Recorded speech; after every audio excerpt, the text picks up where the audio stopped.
Wife और mummy के बीच के झगड़े खत्म होने का नाम ही नहीं ले रहे हैं।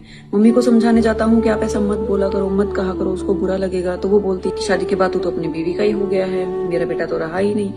अगर वाइफ को समझाने जाता हूँ तो वो बोलती है कि तुम तो हमेशा से अपनी मम्मी के ही थे, तुम मेरे कभी हुई नहीं, तुमने मेरे लिए कभी स्टैंड ही नहीं लिया, तुम कभी बोलते ही नहीं हो मेरे लिए। तो दोनों में से कोई भी 1% भी समझने को या झुकने को, गिव इन करने को तैयार नहीं है।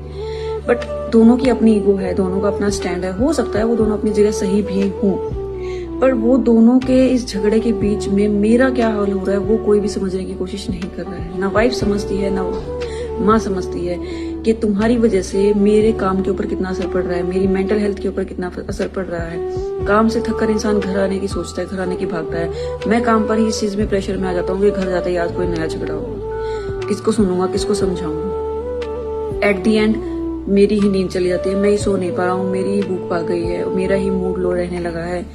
मैं उन दोनों को समझाना छोड़ चुका हूँ और अब मैं ये चाहता हूँ कि मैं खुद को कैसे समझाऊं, खुद को क्या समझाऊं कि ये सब कैसे ठीक हो सकता है, इसको एक्सेप्ट कर लूं या इसको ठीक करने के कोई चांसेस हैं।